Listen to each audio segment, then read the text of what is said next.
A paz do Senhor, igreja.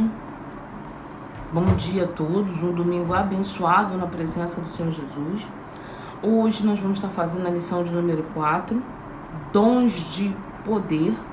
Nessa lição nós viemos estudando os dons espirituais e ministeriais. Hoje o dia é de estudar os dons de poder. O texto áureo vai estar em 1 Coríntios, capítulo 2, versículo 4 e versículo 5. E diz assim: a minha palavra e a minha pregação não consistiram em palavras persuasivas de sabedoria humana, mas em demonstração do Espírito e de poder, para que a vossa fé não se apoiasse em sabedoria dos homens, mas no poder de Deus. Paulo está dizendo que a palavra da pregação que ele utilizava não era só para persuadir as pessoas, para conquistar as pessoas com palavras, mas ele queria que a fé se apoiasse no poder de Deus. Então Paulo, além de falar do Evangelho de Cristo, ele usava da manifestação do poder de Deus para que as pessoas sentissem, alcançasse pessoas para servir ao Senhor, para uma verdadeira conversão de vida. Verdade prática. Os dons de poder são capacitações especiais em situações que demandam a ação sobrenatural do Espírito Santo na vida do crente. Então, os dons de poder são capacitações especiais para situações que demandam ação sobrenatural. É a todo instante, é a todo momento, é de qualquer jeito, é de qualquer maneira? Não. Primeiro é uma capacitação especial, então ele vai requerer uma situação diferenciada, um coração diferenciado, um posicionamento reto. E ele vai demandar uma ação do Espírito Santo para uma circunstância, para uma necessidade. Dito isso, vamos fazer a leitura bíblica que está em 1 Coríntios, no capítulo 12. Nós vamos estar repetindo, porque na segunda lição foi o texto utilizado. Mas aqui nós vamos ler o versículo 4, o 9 e o 11. E diz assim: ora, há diversidade de dons. Existe uma diversidade de dons, mas o Espírito ele é um só, ele é o mesmo.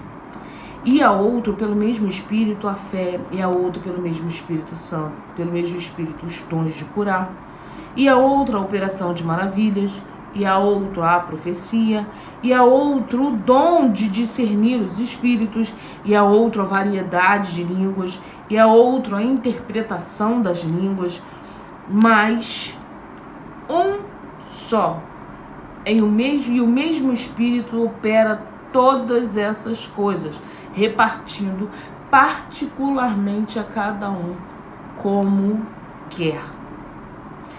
Então, há uma diversidade de dons, há uma diversidade de dons espirituais, porém o Espírito é um só, e é este mesmo Espírito que reparte entre os irmãos conforme a necessidade.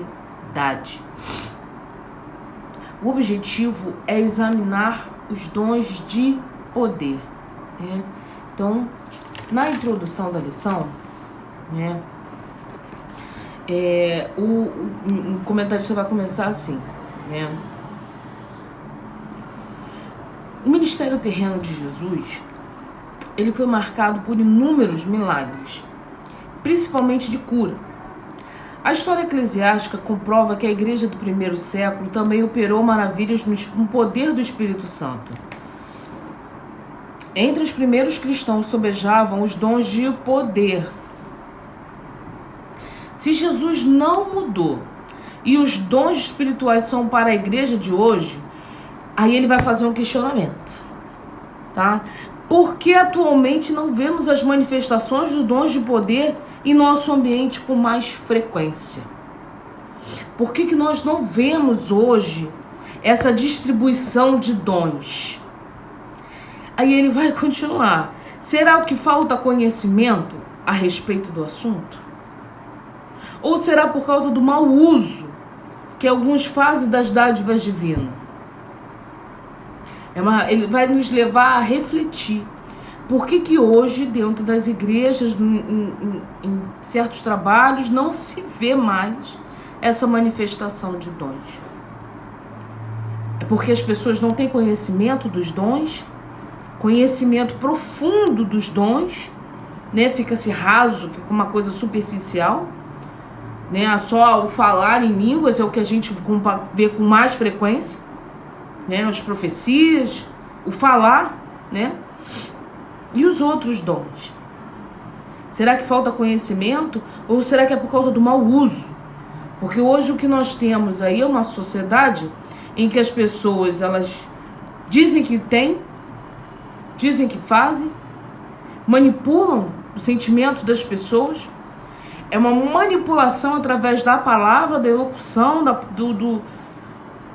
do poder de persuasão, como Paulo coloca, que vai mexendo com a emoção das pessoas e, na verdade, aquilo não é espiritual, é emoção. Então, nós precisamos estar atentos, porque dom espiritual é busca.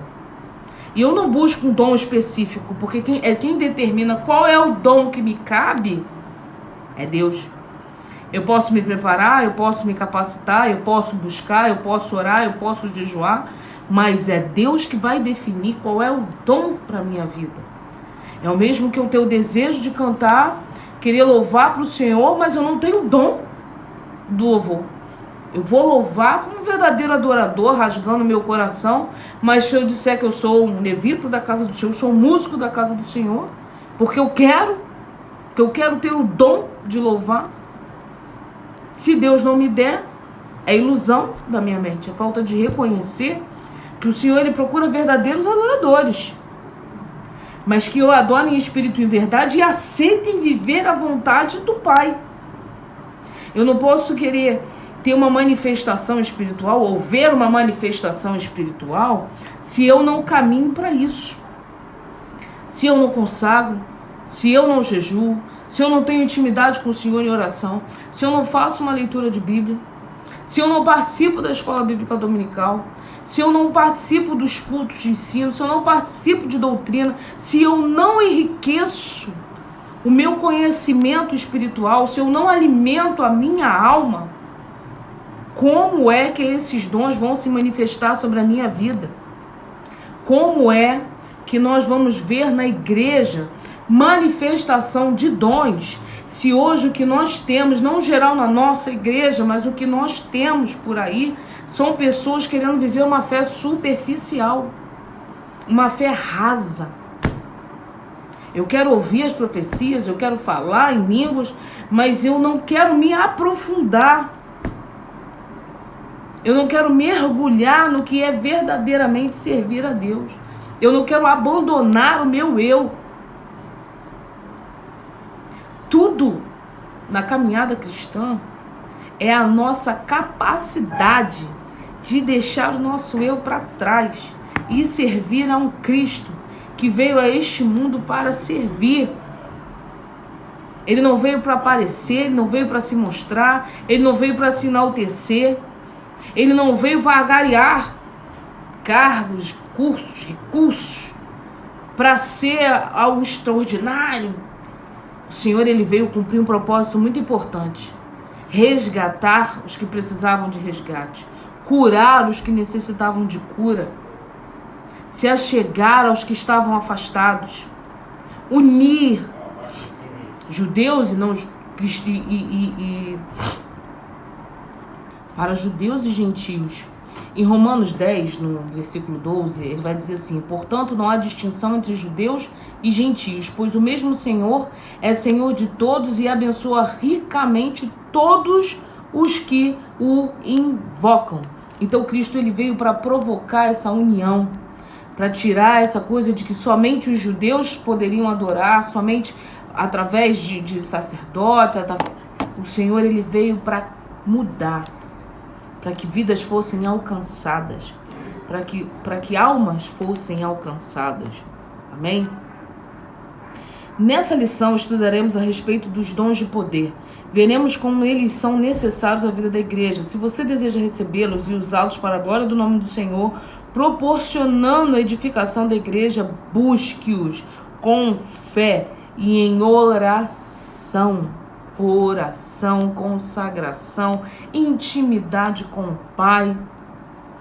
Se revista, se encha do Espírito Santo de Deus. Mas, irmã, tenho certas dificuldades, meu irmão, minha irmã, rompa. Busque. Porque eu não posso querer um batismo no Espírito Santo, eu não posso querer um dom espiritual e não ter busca espiritual por aquele dom.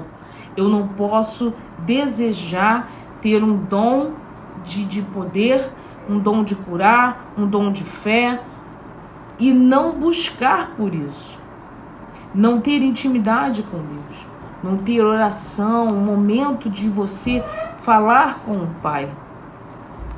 Nessa lição, nós vamos abordar especificamente o dom de fé, o dom de curar e os dons de maravilha.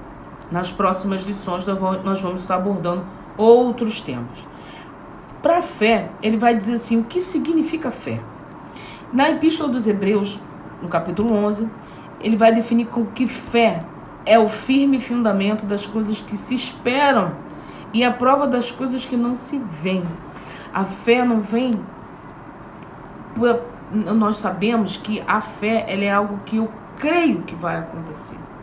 Eu creio que vai chegar. Eu deposito a minha fé que vai haver cura. Eu deposito a minha fé que vai haver transformação de vida. Então eu começo a ver antes que aquilo aconteça. Isso é visão espiritual. Somente com os olhos da fé nós podemos contemplar os planos e projetos que o Senhor tem para as nossas vidas. Tem irmãos que dizem assim, o Senhor tem um grande projeto na sua vida.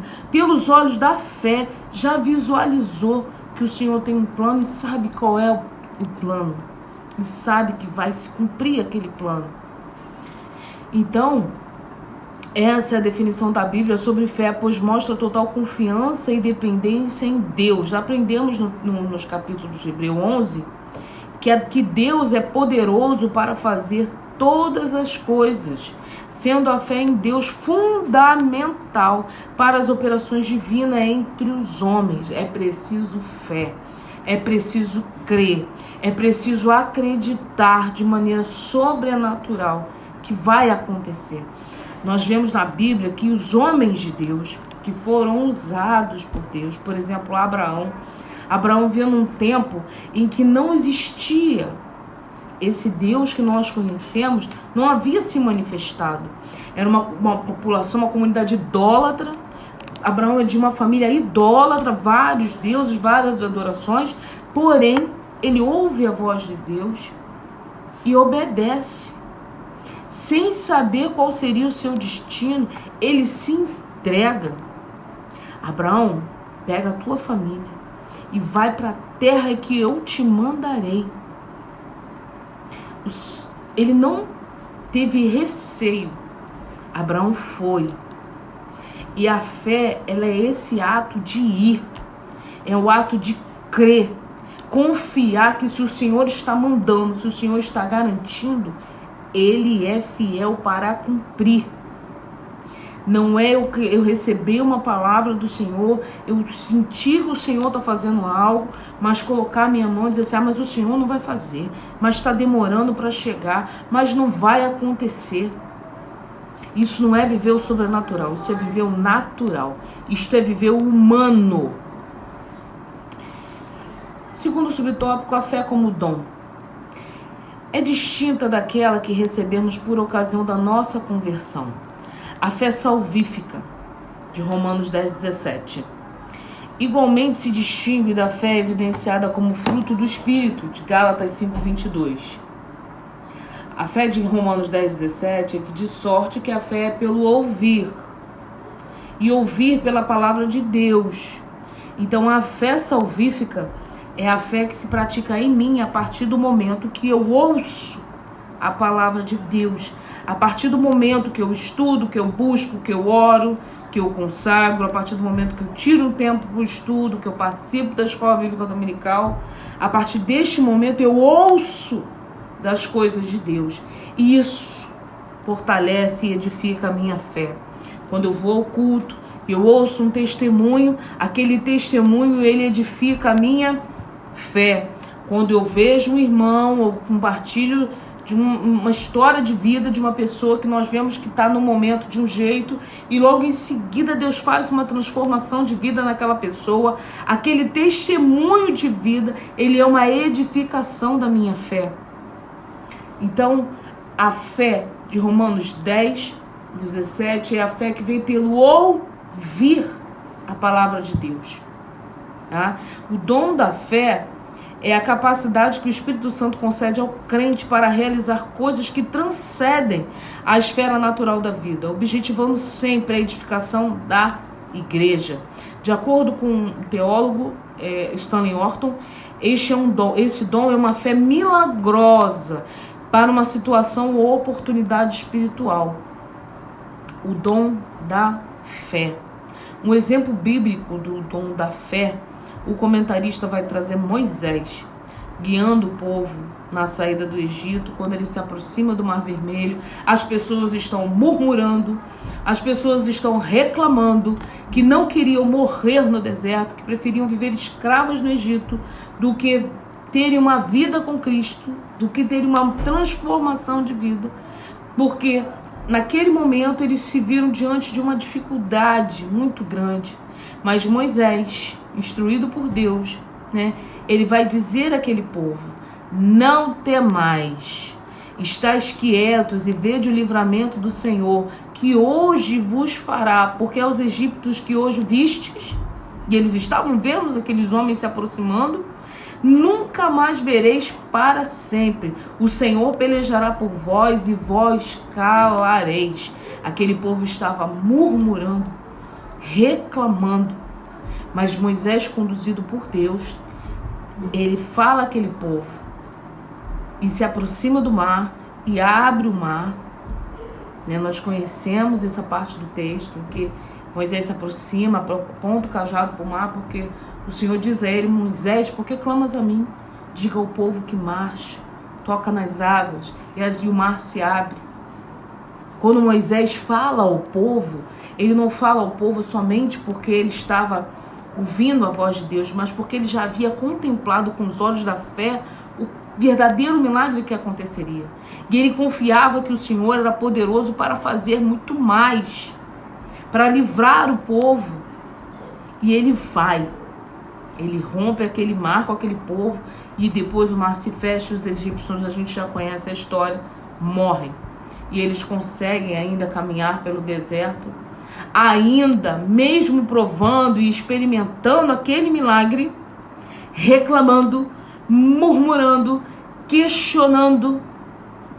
E como nós conhecemos a história, muitos deles não conhecem a terra prometida, não chegam lá, pelo excesso de reclamação, pelo excesso de murmuração. Irmão, mas eu não posso falar com o Senhor que eu não estou satisfeito. Irmão, eu não posso falar com o Senhor que eu não estou aguentando. Você deve falar para o Senhor que a sua fragilidade humana, está fazendo com que você não creia. Porque o Senhor, Ele é poderoso para edificar a sua fé. No mesmo momento que você rasga o coração para dizer ao Senhor: Senhor, eu não estou conseguindo ver saída, eu não estou conseguindo ver solução. Mas isso é um desabafo, é você abrir o seu coração para o Senhor. Não é você chegar no seu irmãozinho e murmurar da sua vida. Ah, minha vida é isso, a minha vida é aquilo, meu casamento, meu marido, meus filhos. E diz palavras que muitas vezes, em vez de abençoar, amaldiçoam o próprio lar. Amaldiçoa o marido, amaldiçoa os filhos. Aquela reclamação excessiva. Preferiam comer cebolas do Egito do que o maná que o Senhor estava provendo todo dia. Nós às vezes não valorizamos aquilo que o Senhor nos dá todo dia, porque não parece ter reluz, porque não tem peso, porque o que o Senhor nos dá não tem peso, é leve. Somos nós que devemos fazer a escolha de ver com os olhos espirituais, de edificar a nossa fé, de desabafar nos pés do Senhor, buscar orientação pastoral, mas não perder a sua bênção murmurando e reclamando porque aquilo não saiu assim, porque aquilo não está correspondendo, porque você sonhou e desejou de um jeito e está acontecendo de outra forma. Saiba que os planos são do Senhor e não nossos. E o comentarista ele vai frisar que é importante a gente ter diferença, saber a diferença entre a fé salvífica, que é a fé salvadora, e o dom da fé. A fé é o firme fundamento das coisas que se esperam e a prova das coisas que não se veem. Eu não estou vendo. O crente não vive por vista. O crente vive por fé. Eu não vi, mas eu creio que vai se realizar. E a fé salvadora, ela é proveniente da proclamação do Evangelho. Quanto mais eu ouço, quanto mais eu escuto, quanto mais eu entendo do Evangelho de Cristo, esta fé nos leva a receber Cristo como Salvador. Então, quando eu tenho a oportunidade de pecar, eu automaticamente tenho aquilo guardado na tábua do meu coração e me recuso a perder a minha bênção. Usando a minha boca para falar algo que eu não devo, pensar algo que eu não devo pensar e fraquejar na minha fé. O dom da fé é a capacidade que o Espírito Santo concede ao crente, uma capacitação que o Espírito Santo vai conceder a nós, os crentes, né? Para este realizar coisas que transcendem a vida natural. Dito isso, dons de cura. Dons de curar. O que são os dons de curar? São recursos de caráter sobrenatural para atuarem na cura de qualquer tipo de enfermidade. Enfermidades física, mental e espiritual.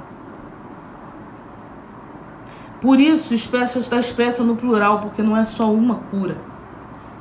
Deus é quem cura. Ele concede os dons segundo o conselho da sua vontade, sabedoria e no momento certo. O Senhor é o Senhor que sara. A concessão desses dons à igreja deve-se à necessidade de o evangelho ser anunciado como uma mensagem poderosa ao não crente, que outrora não tinha fé, mas que agora passou a crer no evangelho, arrependendo-se dos seus pecados. Ele vai trazer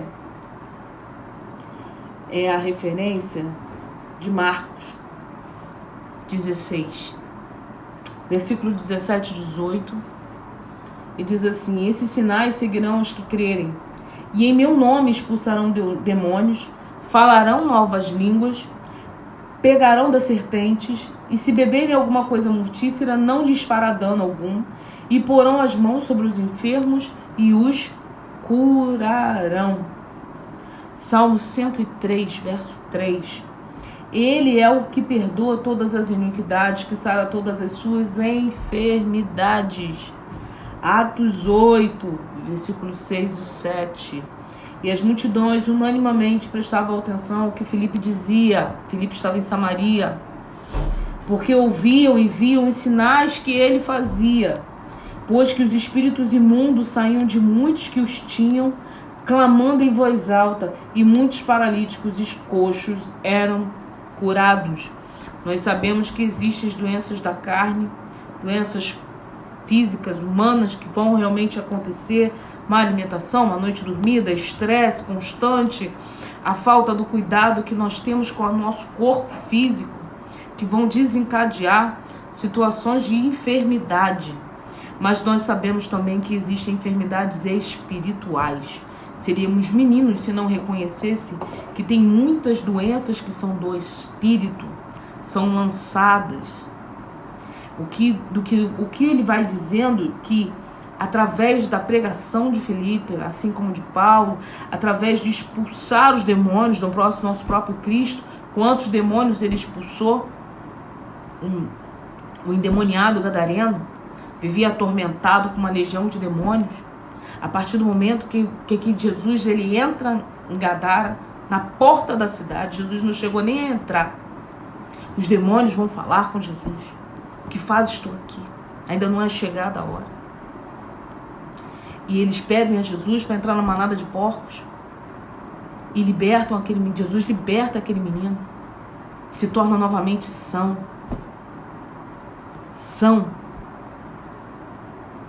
Então existem sim enfermidades do espírito, que é preciso oração, fé. O Senhor me traz à memória também a passagem de Marcos, em que Jesus está descendo do monte e tem um pai com seu filho que sofria de convulsões, e ele estava ali pedindo aos apóstolos que orassem, e os demônios não largavam o menino não parava de ter convulsão. Não parava de ter convulsão. E o Senhor descendo vê aquela situação e ele repreende os discípulos dele e diz: homens de pequena fé. Existem caixas de demônio que é só com jejum e oração. Mas havia algo além. E é aí que nós vamos chegar, voltar na fé. Jesus, para curar aquele menino, ele precisava curar o pai, que não tinha mais fé. Que o Senhor, ele diz para ele assim: se tu creres, ele disse: Senhor, eu vou puxar aqui o versículo para passar, porque é coisa linda, é coisa assim maravilhosa ver aquele pai reconhecendo que não tinha mais fé para crer na cura do filho, que ele desejava, mas ele não conseguia firmar a fé dele.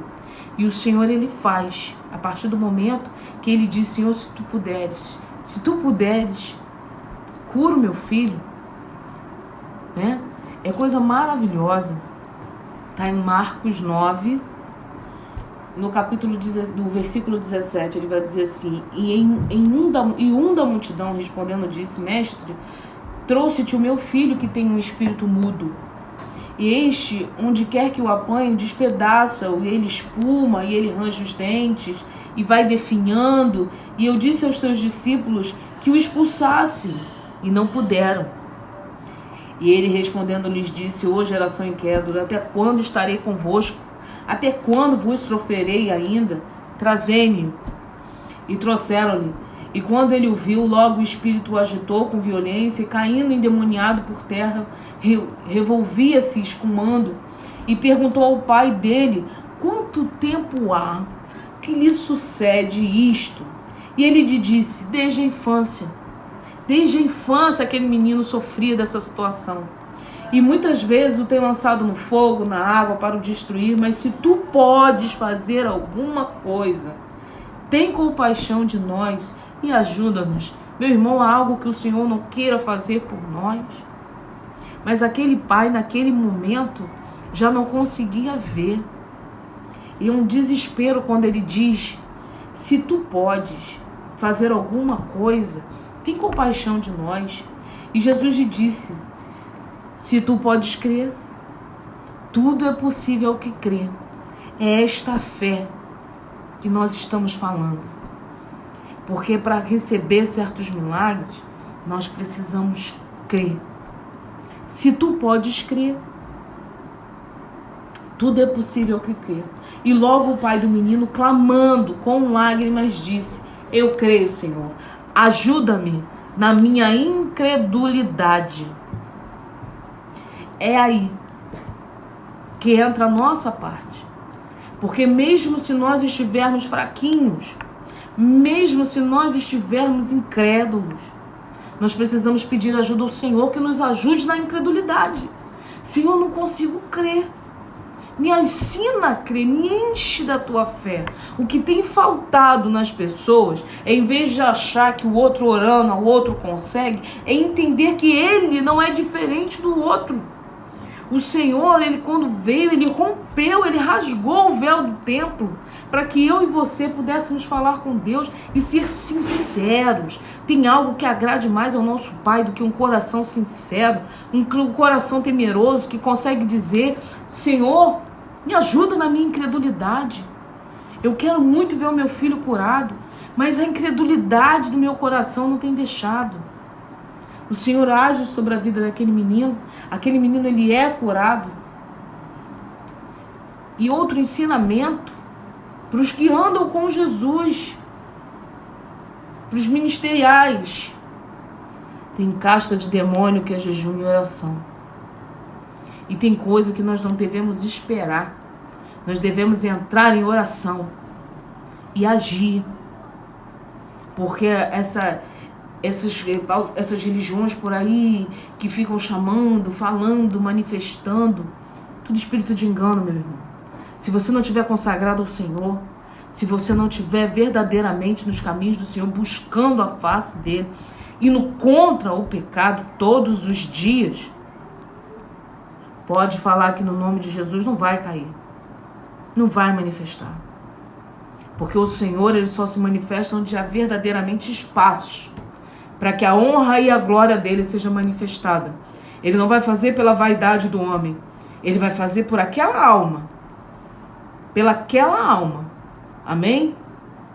Apesar do crente ser redimido pelo Senhor através da obra expiatória efetuada por Jesus Cristo na cruz do Calvário, ele, o crente, ainda aguarda a redenção do seu próprio corpo. Por isso nós precisamos de consagração. Quando o apóstolo Paulo tratou dos males que afligiam a criação como resultado do pecado da humanidade, ele escreveu que só ela, mas nós mesmos, não só ela, mas nós mesmos que temos primícias do Espírito, também gememos em nós mesmos, esperando a adoção, a saber, a redenção do nosso corpo físico, né? Paulo está falando do físico, do como nós somos pecadores, como a nossa carne é pecaminosa, como os nossos desejos carnais nos fazem errar, pecar, e que precisamos de uma salvação, de uma redenção deste corpo físico. Amém? Enquanto não recebemos um corpo imortal e incorruptível, estamos sujeitos a toda sorte de doenças, todas as fragilidades humanas. Não somos super-heróis. Se nós não nos cuidarmos, corremos os riscos, né? E aí nós vamos na nossa alimentação, nos dias de hoje, alimentação, nos estresses diários, na correria que nós vivemos, que não dormimos bem, não comemos bem, não alimentamos bem o nosso espírito, porque temos pressa. Temos pressa, vivemos como se o dia da morte não fosse chegar. O dia da morte chega e não estamos preparados. Não sabemos por que adoecemos. Mas quanta energia, quanta emoção, quanta raiva, quanta angústia nós acumulamos dentro de nós, e isso vai nos intoxicando. Vai nos intoxicando e fragilizando o nosso espírito. Quantas? Cabe a nós vigiarmos em tudo que comemos, fisicamente e espiritualmente. A necessidade desses dons. Os dons de curar são necessários à igreja da atualidade, no mundo incrédulo, em que a medicina se desenvolve rapidamente. O ser humano pensa que pode superar a Deus. Nós vivemos esses dias em que o ser humano ele se acha superior. Ele acha que ele está além de Deus. Até mesmo dentro das igrejas nós vemos pessoas que acham e agem como se elas estivessem acima de Deus. Deus não vai fazer porque a oração do justo prevalece. Deus vai fazer porque ele está na igreja. O ser humano, a humanidade precisa compreender a sua limitação e convencer-se da sublime realidade de um Deus todo-poderoso que em sua misericórdia e amor concede sabedoria a homens e mulheres para multiplicar o conhecimento da medicina visando o bem-estar de todos. Quanto aos dons de curar, eles são manifestações de poder sobrenatural que o Espírito Santo colocou à disposição da igreja de Cristo, para que a humanidade reconheça que Deus tem o poder de sanar todas as doenças. Se o sobrenatural de Deus não fosse possível de se visualizar, uma unidade tão incrédula, tão superficial, que precisa ver para crer, né? É uma geração que precisa ver, senão não crê, senão não confia, senão pula de uma igreja para outra, pula de uma denominação para outra, fica vagando entre uma coisa e a outra e não se define. Então, para que essas pessoas pudessem crer e confiar verdadeiramente em Deus, é que existem os dons e as manifestações do Espírito. Para que se creia, para que se edifique a fé. Não é um show sensacionalista, é para edificação da fé. Dom de operação de maravilhas. O dom de operação de maravilhas, esse dom ele realiza obras extraordinárias. Nesse exemplo aqui, nesse tópico aqui, ele vai falar somente das maravilhas que Jesus fez. As coisas maravilhosas que Jesus operou, né? Um exemplo bíblico, o ministério terreno de Jesus foi marcado por operações de maravilhas. O bom mestre repreendeu o vento e o mar. Cala-te, vento. Aquieta-te, mar. Podemos destacar outros exemplos, a ressurreição do filho da viúva de Naim. Quantas ressurreições Jesus fez? A ressurreição da filha de Jairo. A ressurreição de Lázaro, 4 dias. Nosso Senhor tem todo o poder sobre a morte, pois para Ele nada é impossível. Meu irmão, para Deus nada é impossível. Nosso Deus não mudou, Ele ainda é o mesmo. O Pai Celestial deu dons à igreja a fim de que ela atue no mundo moderno com poder e graça. O que está faltando? Busca, edificação da fé, consagração. Está faltando amor ao Pai, está sobrando amor ao nosso eu. Distorção do uso dos dons de curar e da operação de maravilha. Cristo não tem, o cristão não tem autorização divina para determinar, para decretar ou exigir. Escute isso. Porque o cristão ele não tem autorização divina para determinar, para decretar ou exigir a cura dos enfermos. Nós não devemos pôr Deus na parede. Senhor, cura agora. Eu determino. A nossa relação com Deus não se dá em forma de barganha. Quem somos nós para exigir de Deus alguma coisa? Tem certas enfermidades que é propósito de Deus. Tem certas situações que é Deus que pôs daquela forma. Porque Ele precisa tratar, porque Ele precisa transformar, porque Ele precisa agir. Ai, irmão, então eu não devo orar? Deve, porque a oração do justo pode muito em seus efeitos. Mas nós não devemos fazer oração de pôr Deus na parede. Senhor, cura agora, porque eu estou determinando. É agir com a nossa emoção. Às vezes a gente se dói da dor do outro e põe aquela emoção como quase uma fúria. Olha como é que distorce o sentimento, impondo que Deus cure. Deus pode curar, meu irmão. Deus pode fazer. Mas se Ele tem um plano e projeto, Ele vai curar no tempo dEle, vai fazer no tempo dEle. O que nós queremos viver é o milagre de Pedro na porta do templo, onde ele pega aquele coxo e diz assim: eu não tenho ouro, eu não tenho prata, o que eu tenho eu te dou, levanta e anda. Mas nós não temos a fé de Pedro, nós não temos as experiências de Pedro, nós não temos a abnegação de Pedro. Eu não abri mão da minha vida, eu não abri mão do meu eu. Nós podemos viver. Tá aí, a operação de maravilhas, ela tá aí. Mas o que precisa de mudança, de transformação, o que precisa? E o que eu tenho feito? Né? Somos seres humanos limitados. Se não fosse a graça e a misericórdia de Deus, é uma advertência nesse tópico, né? Se não fosse a misericórdia de Deus, o que seria de nós? Como discípulos de Cristo, devemos rogar ao Pai, buscando de todo o nosso coração para curar os doentes, pois a palavra de Deus recomenda que oremos uns pelos outros. Oremos pelos enfermos. A oração do justo pode muito em seus efeitos, independente de se ter o dom ou não. Ah, mas eu não tenho o dom de curar, então não vou orar não. Não é isso, meu irmão. O Senhor, Ele pode usar quem Ele quer. Jesus nos ensinou que em seu nome deveríamos impor as mãos sobre os enfermos para que eles sejam curados. A nossa responsabilidade é orar pedindo cura.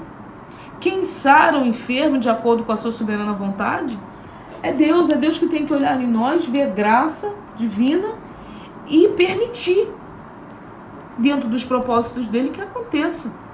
O crente que impõe as mãos sobre o enfermo não pode ser tratado como um ídolo na igreja. Olha o outro problema do porquê que as coisas não acontecem. Ele não pode ser tratado como um ídolo, principalmente se o enfermo for curado. Nem podemos imaginar que o porquê aconteceu o milagre naquela vez, sempre haverá outros milagres. Que o Altíssimo tenha misericórdia e nos proteja dessa pretensão. Quem opera os sinais e as maravilhas é o Senhor, não o homem. Toda ação decorrente dos dons vem do Espírito Santo e por isso não podemos agendar dias nem marcar horário para sua operação. Façamos a obra de Deus com honestidade e com decência. Muito sério o que ele diz aqui. E como cristãos que não somos meninos, nós sabemos e conhecemos que existe culto de cura. Vai vir o irmãozinho, não sei quem, de não sei aonde, que curou fulano de tal. Aí enche. Quando chega lá, o irmão parece mais um adivinhão do que realmente alguém que é usado. É no geral, irmãos? Não estamos generalizando. Eu não estou generalizando. Mas nós sabemos que acontece. E Deus é quem opera. Se é Deus que age, e Ele tem um tempo, e Ele faz conforme a vontade dEle, e Ele tem a capacidade de sondar o nosso coração e saber o quanto estamos sendo sinceros, ninguém engana Deus. Muitas vezes nós nos frustramos, não porque cremos que Deus vai operar naquele culto, mas porque cremos que aquela figura que vai operar, e ela não opera nada, eu não opero nada. Quem opera em nós é o Espírito Santo de Deus. E o Espírito Santo de Deus não habita onde habitam sentimentos e coisas estranhas. Ele não entra, ele não participa. Se houverem sentimentos estranhos, emoções estranhas, ele não entra, ele não opera, ele não batiza, ele não cura, ele não salva. Para que haja verdadeiramente a ação do Espírito, é preciso limpar tudo, desprovir de tudo. Deus pode conceder a seus servos o dom da fé, os dons de curar e de operação de milagres, mas sempre de acordo com a sua vontade e sua graça. Lembre-se de que os dons de poder contribuem para legitimar a pregação do Evangelho. Infelizmente, há pessoas que querem utilizar essas dádivas para obter lucro financeiro, enriquecimento pessoal. Isso envergonha o nome de Jesus e mancha a idoneidade da igreja na sociedade. Quem procede dessa forma está suscetível ao juízo de Deus, que virá no tempo próprio. Que nós, a igreja, o povo do Senhor, façamos uso dos dons de poder para propagar o Evangelho do nosso Senhor e glorificar o nome do Pai no poder do Espírito Santo. Nós sabemos hoje que muitas vezes não vemos as maravilhas de Deus por conta de coisas, de influências, sentimentos, emoções, vaidade, o eu, a falta da busca. O inimigo, ele quer nos manter bastante ocupados. Cuidado com o não tenho tempo. Cuidado com o agora não dá. Porque o plano dele é que nós estejamos bastante ocupados. Ocupados e cansados para não falar com Deus. Ocupados e cansados para não ler uma Bíblia. Ocupados, cansados e distraídos para estar no culto e não ouvir a voz do Senhor. Cuidado com as distrações. Quando estivermos dentro do templo, estivermos dentro da igreja, cuidado com as distrações.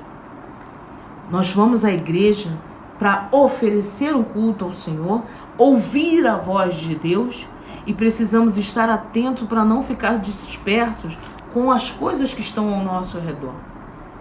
O seu problema, leve para o altar, mas não permita que ele fique latejando na sua cabeça a ponto de você não ouvir a palavra do Senhor. A ponto de você não conseguir sentir Deus nos louvores. Dê o seu glória, dê o seu aleluia. Rompa Porque os seus problemas, o Senhor, Ele pode resolver. Mas tudo que nós temos vendo, tudo que nós ouvimos, é que depende da nossa atitude de fé. Que o Senhor possa estar edificando a nossa fé. Que o seu domingo seja abençoado. Vá ao culto, ouça a palavra do Senhor. Abra o seu coração para que o Senhor possa realmente, verdadeiramente fazer morada. Não deixe a preocupação morar no seu coração. Não deixe a tribulação morar na sua mente, no seu coração. No seu coração guarde somente a sua fé. E os seus problemas entregue ao Senhor. É viver o sobrenatural de Deus a cada dia. Crente não vive por vista. Crente vive por fé. Um domingo abençoado, meu irmão. Um domingo abençoado, minha irmã. Que o Senhor possa estar falando cada vez mais aos nossos corações, em nome de Jesus.